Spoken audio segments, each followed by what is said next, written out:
என்னங்க? சொல்லுமா. இந்தாங்க லஞ்ச். Thank you. எங்க இன்னைக்கு ஆபீஸ் விட்டு சீக்கிரம் வந்துருங்க. சரி, அது இன்னைக்கு மாலு கூட்டிட்டு போறேன்னு சொல்லிருக்கீங்க, மறந்துடாதீங்க. வரலனா விடவா போறேன், வந்துடுறேம்மா. சரிங்க. பாய், டாடா. பாய் சொல்லு. டாடா செல்லக்குட்டி. பாய் பாய். அப்பா ஈவினிங் சீக்கிரமா வந்துடுறேன்.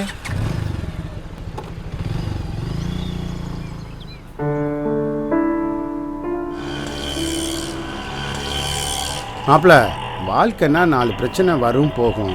நாம தான் எதுலையும் சிக்காம நாம உண்டு நம்ம குடும்பம் உண்டுன்னு வாழ்க்கையை ஓட்டணும். ஆனா உன சண்டையை போட்டு மாமனை ஊர்லேருந்து வர சொல்லிடுறது. மாமனுக்கு ஊரில் ஏகப்பட்ட பஞ்சாயத்து இருக்கு மாப்பிள்ள.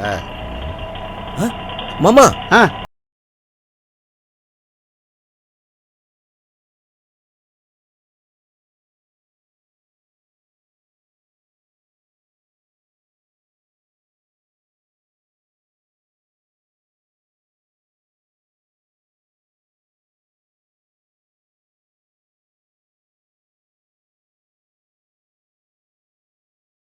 பண்ணக்கூடாது மாமா, எந்த பிரச்சனையும் மாட்டாம குடும்பம் நடத்த சொல்லிட்டு இப்ப நீனே பெரிய பிரச்சனையில மாட்டி விட பாக்குற. பெரிய பிரச்சனை ஒண்ணு இல்ல மாப்பிள்ள, முதல்ல ஒரு ஆஸ்பத்திரி கொண்டு போகணும். இப்படி மாமா சொன்னா புரிஞ்சுக்க. இப்படி மாப்பிள்ள, பக்கத்தில் இருக்க ஆஸ்பத்திரி கொண்டு போயிடுவான்.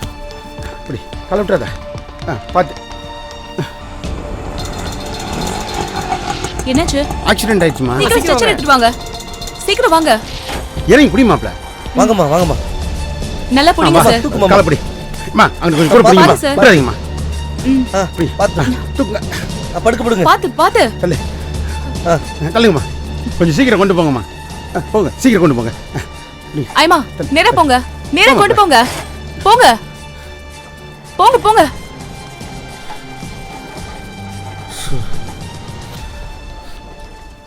மாப்பிள்ள, இந்த மாதிரி விபத்துக்கள் அடிபடுறவங்கலாம் நம்மள மாதிரி மனுஷங்க தானே. அவங்கள நம்பியும் பெத்தவங்க குடும்பம் குட்டின்னு இருக்கும்ல.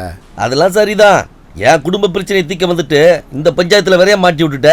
இன்னைக்கு என் பொழப்பும் போச்சு, நீயும் ஊருக்கு போன மாதிரி தான். உன் பொழப்பும் போகாது, நானும் கண்டிப்பா இன்னைக்கு ஊருக்கு போயிருவோம் மாப்பிள்ள. எப்படி மாமா, இது ஆக்சிடென்ட் கேஸ். இன்னும் கொஞ்ச நேரத்துல போலீஸ் வரும். நம்ம அட்ரஸ், நம்ம போன் நம்பரு, நம்ம விவரம், அந்த ஆளுடைய விவரம் எல்லாத்தையும் கேட்பாங்க.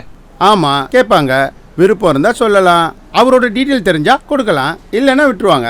விட்டுருவாங்களா? ஆமா மாப்பிள்ள, சாலை விபத்தில் அடிபட்டவங்களுக்கு சரியான நேரத்தில் இந்த மாதிரி உதவி செய்கிறவங்க கிட்ட அவங்க விவரங்களை தெரிவிக்கவோ இல்லை சாட்சி சொல்லவோ அவங்க விரும்பலைன்னா யாரும் கட்டாயப்படுத்தக்கூடாதுன்னு சட்டம் சொல்லுது. அப்படியா மாமா? அதே சமயம் நாம் விரும்பினா நம்ம விவரங்களை கொடுக்கலாம். இந்த விபத்தை பற்றி விசாரிக்கிற காவல் அதிகாரி நாம் விரும்புகிற இடத்துல நமக்கு தோதான நேரத்தில் சாதாரண உடை அணிஞ்சு ஒரு நண்பரை போல வந்து விபத்தை பற்றின விவரங்களை கேட்டு பதிவு செஞ்சுக்குவாங்க. அப்படியா மாமா? ஆமாம் மாப்பிள்ள, நாம் செய்கிற இந்த உதவிக்கு அரசாங்கம் ஒரு விருது கொடுக்குறாங்க. அதான் நற்கருணை வீரர் விருது. நற்கருணை வீரரா? கொஞ்சம் டீட்டெயிலாக சொல்லு மாமா. சொல்கிறேன் மாப்பிள்ள, நம்ம நாட்டில் சாலை விபத்தில் அடிபட்டவங்கள சரியான நேரத்தில் மருத்துவமனையில் சேர்க்காதனால நிறைய பேர் இறந்து போயிடுறாங்க. மகத்தான மனுஷ உசிரை காக்க வேண்டிய கடமை நம்ம எல்லாருக்குமே இருக்கு.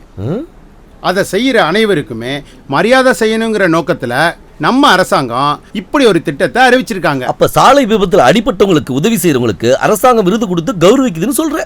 வெறும் விருது மட்டும் இல்ல மாப்ள, கூடவே 5000 ரூபாய் பரிசும் கொடுக்கறாங்க. என்னது? விருதோட 5000 ரூபாய் பரிசுமா?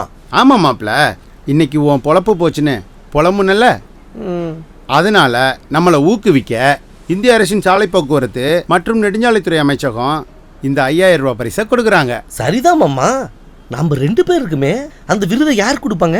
விபத்து நடந்த இடம், அதோட தன்மை, பாதிக்கப்பட்டவங்களுக்கு எத்தனை பேர் உதவி செஞ்சாங்கன்னு ஒவ்வொரு மாவட்ட கலெக்டருக்கு கீழே இயங்குற மதிப்பீட்டு குழு ஆய்வு செஞ்சு அவங்களுக்கு அந்த தொகையை சமமா பங்கிட்டு கொடுக்க மாநில போக்குவரத்து துறை ஆணையருக்கு பரிந்துரை செய்வாங்க.